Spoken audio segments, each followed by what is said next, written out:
Shalom, Bapak Ibu, sidang jemaat yang dikasihi Tuhan, selamat malam. Selamat beribadah kembali di dalam nama Tuhan Yesus Kristus. Sebelum kita akan mulai renungan tengah minggu kita malam hari ini, kita akan berdoa terlebih dahulu. Terima kasih Tuhan Yesus, kami bersyukur malam hari ini karena Tuhan memberikan kami waktu dan kesempatan di dalam kami mendengarkan firman Tuhan.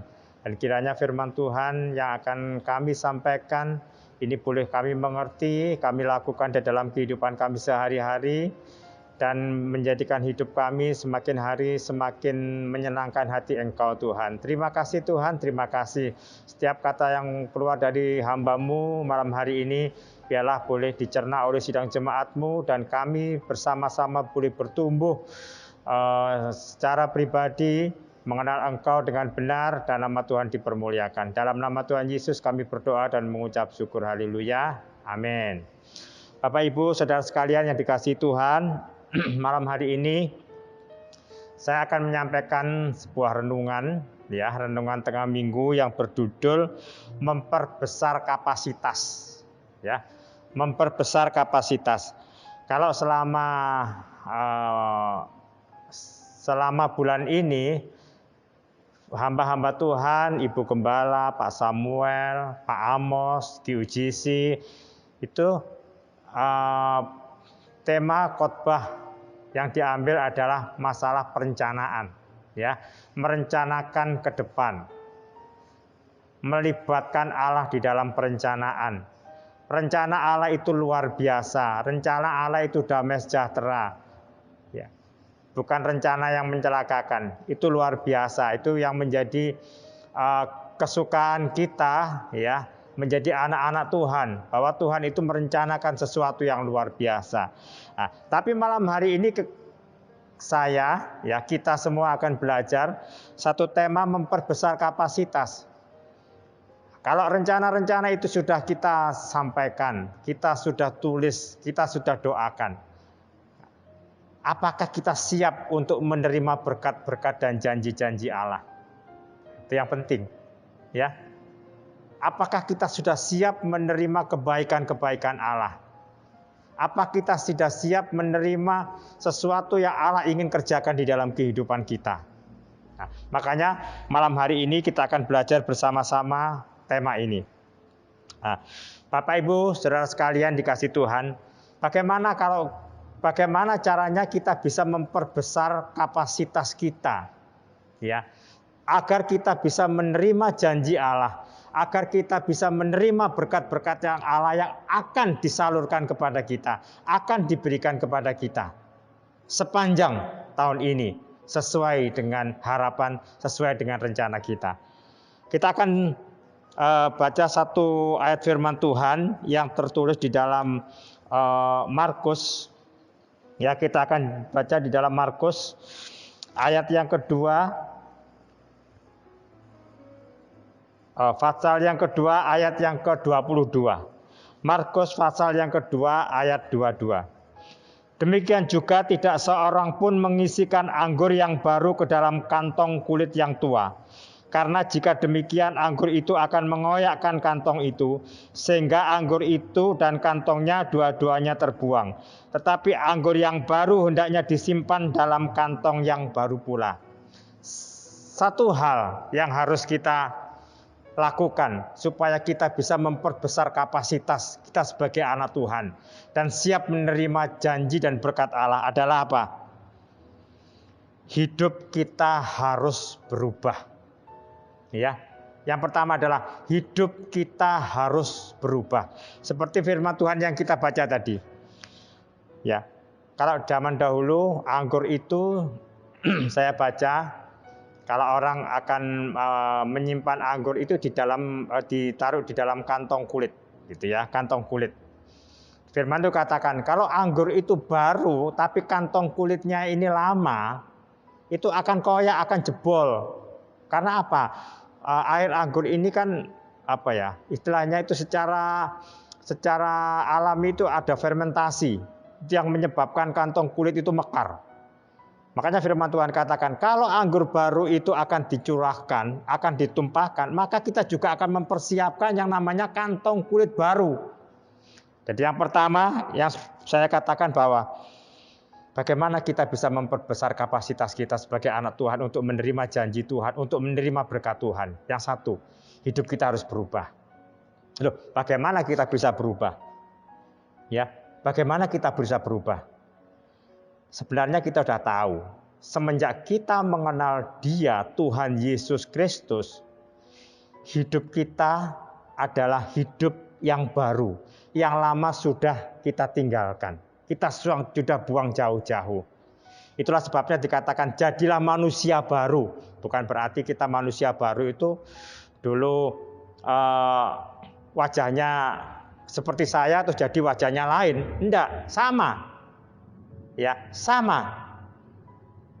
Tapi apa yang dimaksudkan manusia baru? Kita akan baca di dalam Efesus 4. Efesus 4.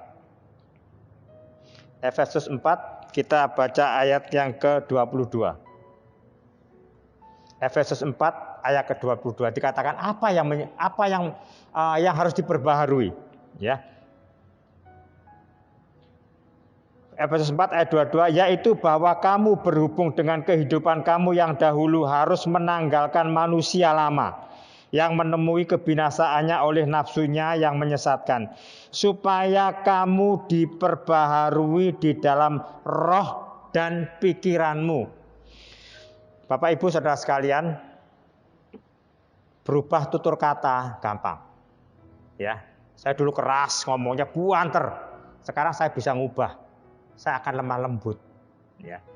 Saya mungkin perkataan dulu saya agak kasar, sekarang santun. Ataupun tindakan saya dulu kalau jalan sering menyombongkan diri. Aku bisa, sekarang menunduk. Tetapi yang dimaksudkan manusia baru yang harus dirubah supaya kita bisa memperbesar kapasitas kita menerima berkat Tuhan adalah hati dan pikiran. Siapa tahu hati seseorang. Dikatakan firman Tuhan, dalam hati terpancar kehidupan. Ya, siapa tahu pikiran orang. Mungkin saya baik sama orang, saya baik tapi nggak tahu pikiran saya bagaimana. Jadi poin pertama yang harus kita lakukan supaya kita bisa memperbesar kapasitas kita sebagai anak Tuhan untuk menerima janji Allah, ya, adalah hidup kita harus berubah. Mungkin Bapak Ibu, saya sering juga mendapatkan ayat-ayat firman Tuhan kalau di WA, ya. Kadang-kadang saya mendapatkan motivasi-motivasi ayat firman Tuhan di Facebook atau di Instagram, itu saya baca. Gampang kalau kita nge-share dia. Tapi apakah kita bisa melakukan itu? Makanya dikatakan manusia lama itu harus kita tinggalkan. Kalau manusia lama tetap kita pakai, ya kita nggak akan bisa memperbesar kapasitas kita sebagai anak Tuhan. Ya, contoh. Nah, kalau berkat ya, Bapak Ibu, Saudara sekalian, kalau saya ngomong berkat di sini. Jadi jangan berarti berkat itu melulu masalah duit gitu ya. Saya dapat berkat, oh berarti saya dapat duit. Saya berkat, oh berarti saya dapat ini. Enggak. Berkat itu macam-macam Bapak Ibu. Makanya saya katakan kalau kita bisa memperbesar kapasitas, Tuhan itu sudah siap untuk meluncurkan. Tuhan itu sudah siap untuk memberikan berkat-berkat itu kepada kita. Ingat, berkat itu bukan hanya sekedar materi. Berkat itu bisa juga sukacita. Ya. Berkat itu bisa juga kerukunan. Ayo, kalau di keluarga saat ini kita rukun enak ya? Ya, enak. Berkat itu bisa juga kesehatan. Kalau kita sekarang sehat itu berkat yang luar biasa. Berkat itu juga berarti kemurahan Tuhan. Diberikan kepada orang lain kepada kita. Contoh, kalau saya pernah mengalami, kalau saya kerja di salah satu perbankan gitu ya Bapak Ibu, saya sering mengalami case-case gitu, masalah-masalah itu yang kadang-kadang membuat saya itu sedih, susah gitu ya. Mungkin masalah pengadilan. Wah, ini kalau sudah masalah pengadilan ini masalah yang sangat sangat rumit gitu ya. Tetapi pada saat saya mengalami hal seperti itu, ternyata ada orang yang menolong. Sudah Pak, ini bukan ranahnya Pak Yanto, ini ranah saya handle semuanya. Loh, itu kan berkat kemurahan. Jadi saya sudah lepas gitu ya Bapak Ibu. Jadi berkat itu macam-macam yang diberikan Tuhan kepada kita. Oleh sebab itu mari kita perbesar kapasitas kita supaya kita bisa memperoleh berkat itu. Dengan apa? Hidup baru. Ya. Manusia lama kita tinggalkan. Manusia lama kita sudah kita tinggalkan, kita kubur jauh-jauh. Supaya apa? Kita bisa menerima berkat Tuhan. Bapak Ibu Saudara sekalian dikasihi Tuhan, kalau kita memakai manusia baru, Bapak Ibu nanti bisa baca di dalam Kolose 3, 5 sampai 17. Itu manusia lama dan manusia baru.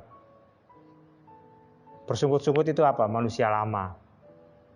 Ngomel itu apa? Manusia lama. Tidak bisa mengucap syukur apa? Manusia lama. Tetapi sekarang kita mau ubah. Kalau Tuhan mau memberikan berkat-berkat kepada kita, kita bisa mengucap syukur apapun yang terjadi. Bahkan anak sakit aja kadang-kadang saya menerima berkat minggu ini dengan anak saya sakit loh. Sakit itu loh kok jadi berkat ya. Nah, itu yang pertama Bapak Ibu. Jadi bagaimana kita bisa memperbesar kapasitas? Mari kita hidup berubah. Manusia lama kita tinggalkan. Kita akan ganti dengan manusia baru. Senantiasa mengucap syukur. Senantiasa mengandalkan Tuhan di dalam setiap kegiatan kita. Ya, jangan mengandalkan kekuatan kita. Jangan menyombongkan kita. Tetapi mari ya, kita mengandalkan semua ke dalam Dia supaya apa? Berkat-berkat itu akan melimpah di dalam kehidupan kita. Yang kedua, bagaimana supaya kita bisa memperbesar kapasitas, supaya kita bisa memperoleh janji-janji dan berkat-berkat Tuhan, adalah melakukan investasi. Bapak Ibu yang sering melakukan investasi, ya, investasi kalau di dunia saat ini itu macam-macam. Ada yang menaruh duitnya di saham, ada yang menaruh duitnya di obligasi, ada yang naruh duitnya di deposito, ada yang investasi tanah, ya. Kalau emas itu pelindung nilai ya, seharusnya bukan investasi, tapi itu pelindung nilai. Tapi ada yang menginvestasikan uangnya dalam bentuk emas lantakan, gitu ya, bukan perhiasan, tapi emas lantakan. Dan banyak-banyak investasi yang di dunia ini yang seringkali kita lakukan, ya. Tetapi ingat, tidak ada satupun investasi yang tidak ada risikonya. Semua ada risikonya. Tetapi firman Tuhan malam hari ini mengajarkan kita harus berinvestasi. Investasi apa? Bapak Ibu ingat cerita tentang perumpamaan talenta. Ya, ada yang dikasih 5, 2, dan 1. Artinya apa itu? Kita sudah dikasih Tuhan apa? Modal. Modal kita apa? Mungkin Bapak Ibu ada yang bisa menyampaikan firman. Ada yang Bapak Ibu bisa bersaksi. Ada yang Bapak Ibu bisa berdoa syafaat, yang mempunyai talenta yang berdoa syafaat. Ada yang bermain musik. Ada yang mungkin bisa membersihkan gereja. Ada yang macam-macam pekerjaan Tuhan. Ya, mencari jiwa. Nah, itu yang kita kembangkan. Itu yang kita lakukan. Kita investasi terus ke talenta-talenta yang Tuhan berikan kepada kita itu untuk pekerjaan Tuhan. Jangan pernah jangan pernah putus asa, jangan pernah menyerah, jangan pernah lemah, jangan pernah meninggalkan pekerjaan Tuhan. Benar Bapak Ibu. Ya. Saya ingat satu pendeta pada waktu saya ikut seminar sekolah minggu, karena dulu memang saya sangat respect dengan anak-anak kecil ya. Padahal jiwa saya bukan seperti itu. Memang kalau saya menjelaskan ke anak-anak kecil itu memang agak susah gitu ya. Tapi saya ingat Pak Pendeta itu bilang apa? Anak-anak kecil ini, kalau kita bisa melakukan sesuatu buat anak-anak kecil ini adalah investasi kita kepada anak-anak itu. Karena apa? membawa anak-anak kecil ini untuk kedepannya itu kenal Tuhan. Ya, untuk takut akan Tuhan, untuk mengerti firman Tuhan. Jadi itu investasi. Mari kita perbanyak investasi kita. Dikatakan di dalam firman Tuhan, di dalam di dalam 1 Korintus 1 Korintus 15 ayat 8 dikatakan, karena itu saudaraku, berdirilah teguh, jangan goyah, dan giatlah selalu dalam pekerjaan Tuhan. Sebab kamu tahu bahwa dalam persekutuan dengan Tuhan jerih payahmu tidak sia-sia. Maksudnya apa? Bukan kita mengendaki supaya kita ini melayani Tuhan supaya diberkati. Oh, jangan ya. Saya punya mindset bukan seperti itu. Tetapi saya punya mindset bahwa saya sudah diselamatkan Tuhan, saya telah menerima kebaikan Tuhan, saya telah menerima kekuatan kesehatan dari Tuhan, saya harus melayani Tuhan. Ya, tetapi firman ini menjelaskan juga, menegaskan juga bahwa apa yang kita lakukan, investasi yang kita lakukan untuk pekerjaan Tuhan, itu tidak sia-sia. Maksudnya apa? Dengan memperbesar kapasitas kita untuk berinvestasi. Nah, jangan investasi hanya di dalam dunia aja ya Bapak Ibu ya. Boleh investasi dalam dunia ya. Tetapi mari kita bersama-sama berlomba-lomba menginvestasikan kehidupan kita, kemampuan kita, apapun yang kita punya untuk pelayanan, untuk pekerjaan Tuhan.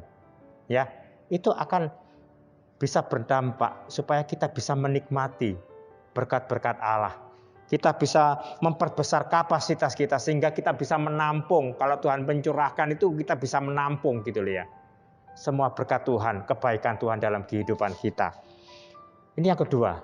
Jadi yang pertama tadi adalah hidup kita harus berubah. Ya. Hidup kita harus berubah. Yang 2021 sering mengomel, mengeluh. Ayo 2022 ini mengucap syukur apapun yang terjadi.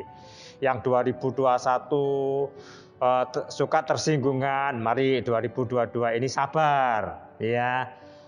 Yang 2021 ini sering menyalahkan orang lain. Ayo 2022 ini kita mengintrospeksi diri. Kenapa sih seperti ini? Kenapa Tuhan seperti ini? Ya, kita introspeksi diri kita. Yang kedua adalah kita melakukan banyak-banyak investasi. Saya bersyukur kalau di tempat ini regenerasinya itu jalan gitu ya Bapak Ibu ya. Saya juga bersyukur kepada Tuhan.